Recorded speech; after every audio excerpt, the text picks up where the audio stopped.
Omnisphere 3 is out, as you will undoubtedly know because all the usual suspects have been making videos about it.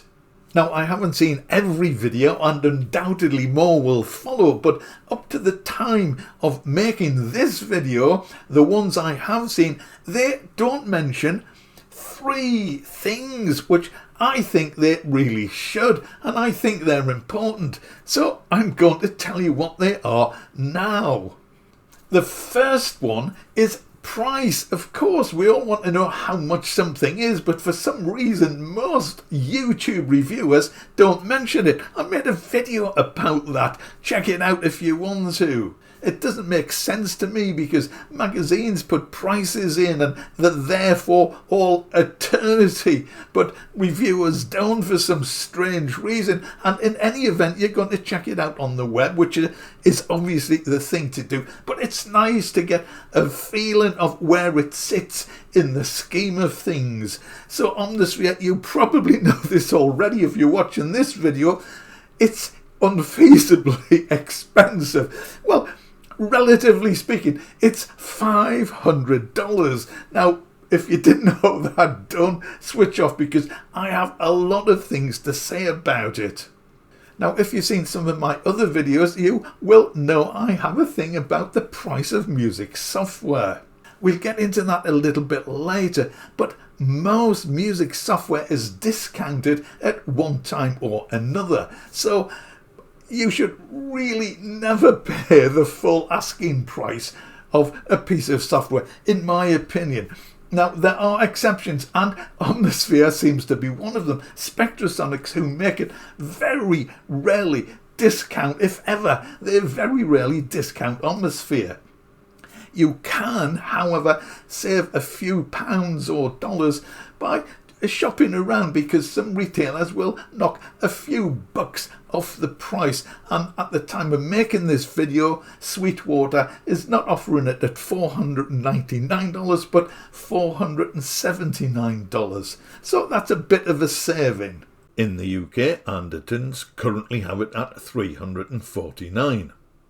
But I've got respect for a company who does not discount its product. It's saying this is what it's worth, not this is what it's worth if you want it in a hurry, but if you wait a while, I'll half the price. It's just crazy, in my opinion. Anyway, so now you know how much it is. Now, if you already have Omnisphere, the upgrade is $200. And again, if you shop around, you can get a few bucks off that. Sweetwater has it at $169 in the UK.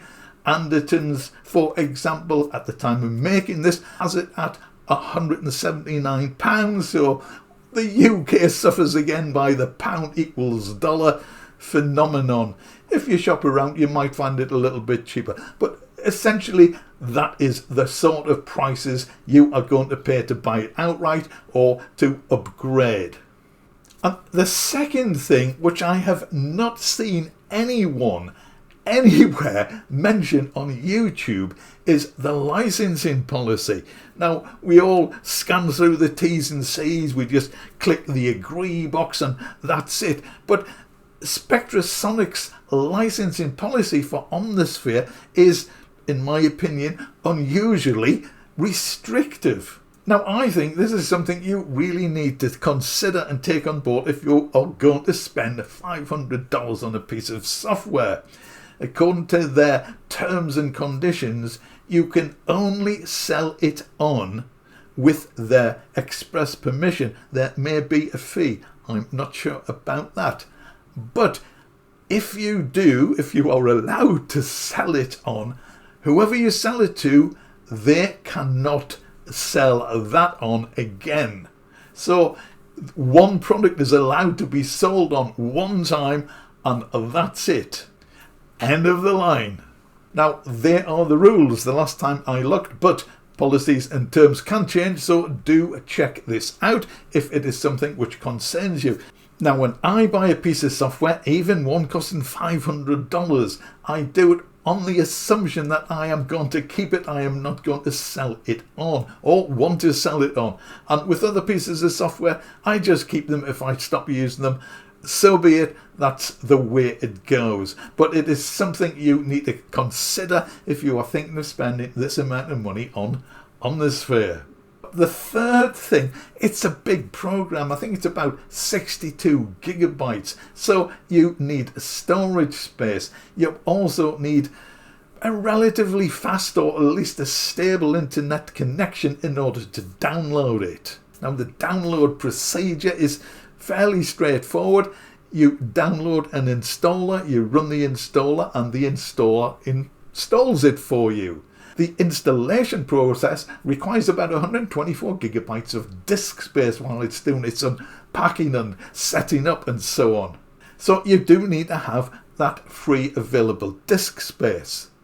Also, I'm not sure if it's possible to run Omnisphere from a mechanical hard drive, but I would suggest this is something you really do not want to do. So you should have a solid state drive.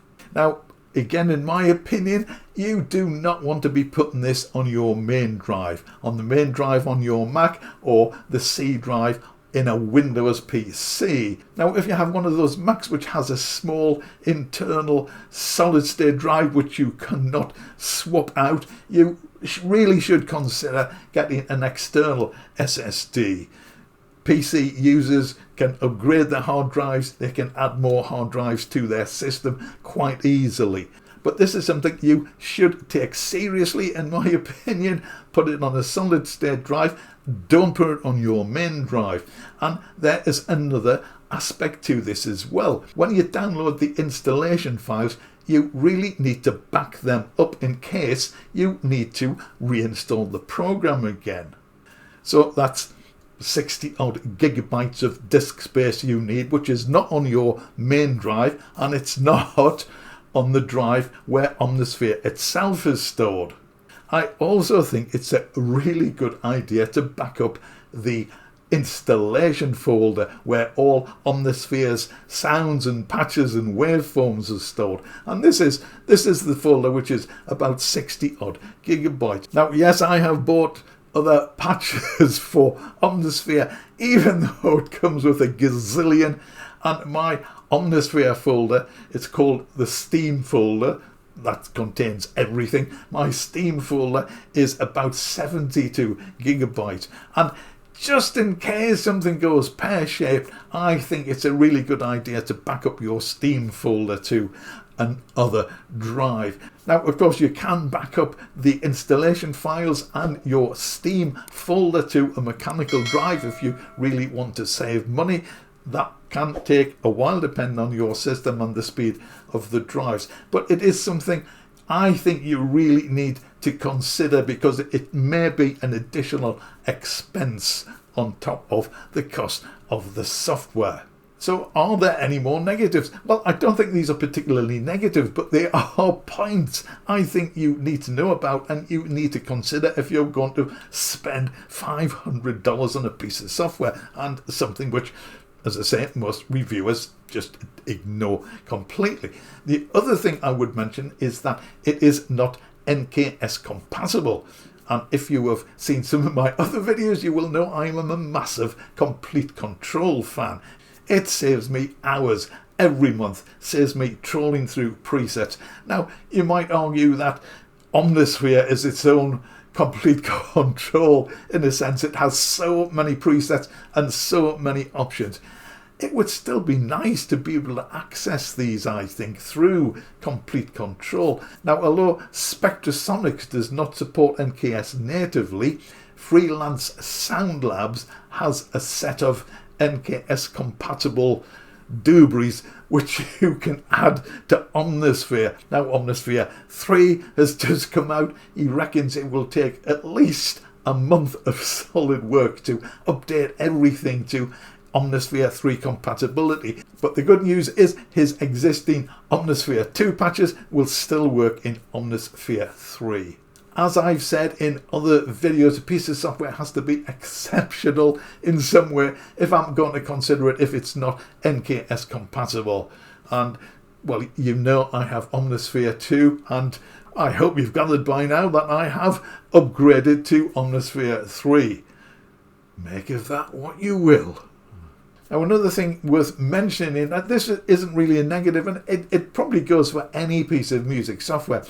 It has a gazillion presets. Some of these, particularly the new ones designed with some of the new features in Omnisphere 3, are absolutely outstanding.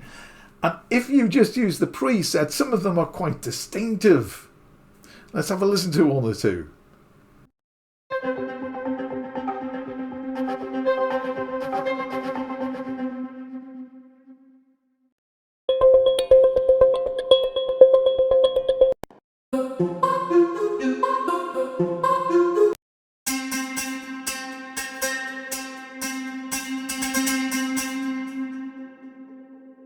So if you only use the presets, there is a chance that people will recognise them and say, oh yes, he's using Omnisphere to do all the heavy lifting. But Omnisphere 3 has a solution for that. Now, I am a self-confessed find a preset and tweak it guy, and Spectrasonics has put a whole bunch of global controls right in the front of the interface. So these are very easy to tweak and to change, to adjust the preset to suit your requirements. And you probably are aware, if you've seen some of the other videos, that there is a mutations function which will take a preset and mutate it, usually in a very musical way. There are different levels of mutation. So even if you don't want to get deep down and dirty into the nitty-gritty of programming, you can create new presets and it saves these for you automatically, so you can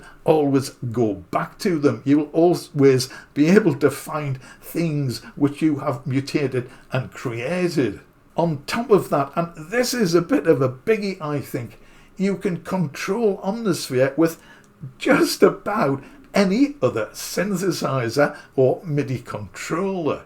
Now, this feature did exist in Omnisphere 2, but Spectrasonics has added a shed load more of instruments, and if you have a synth which is not in the list, I would be surprised. So with this feature, you can adjust the synth's cutoff frequency or the envelope, and it will make the equivalent changes in Omnisphere. I mean, how cool is that? So this opens up a piece of music software to anybody and everybody who much prefers using a hardware instrument. This is just about as close as you can get. It's a little bit like the way native instruments have used their keyboards to control Complete Control and their other software. But now you can control Omnisphere with just about anything. The other thing which I'll mention, which I'm sure everybody else has mentioned as well, it has some new effects. They come in the form of an effects rack.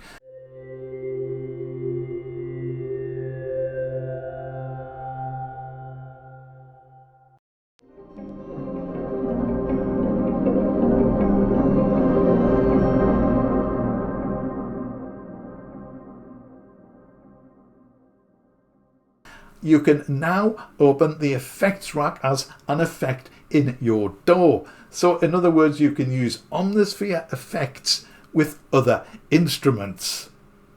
Cool or what?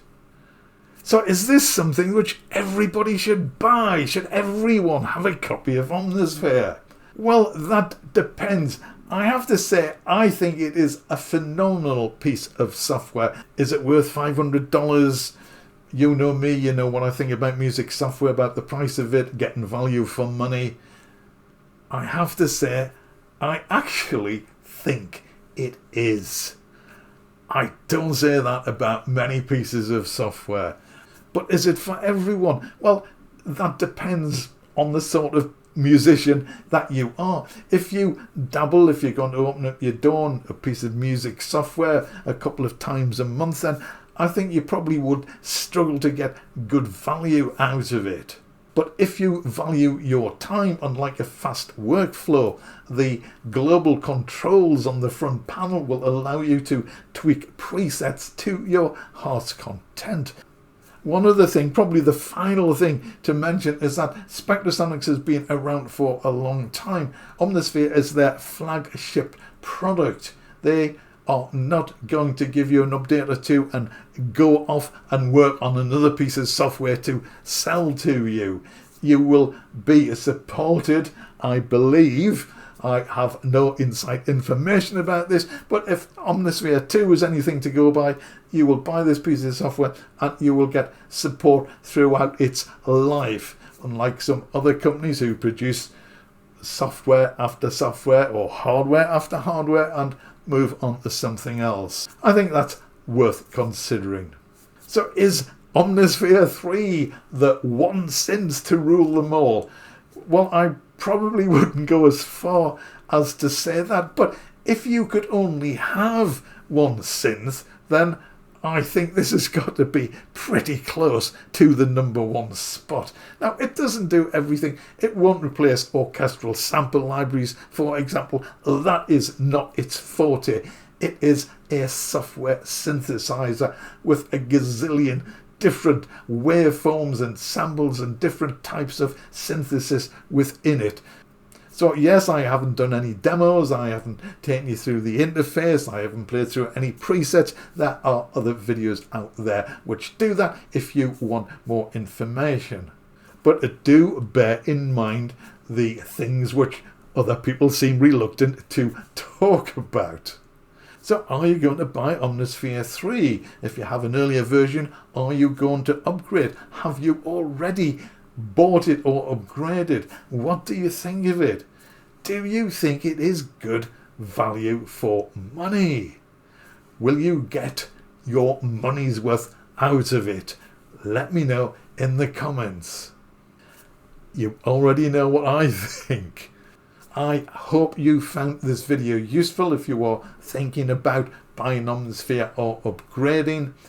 As always, I really do appreciate you watching. Thank you so much for that. I will see you again in the next video.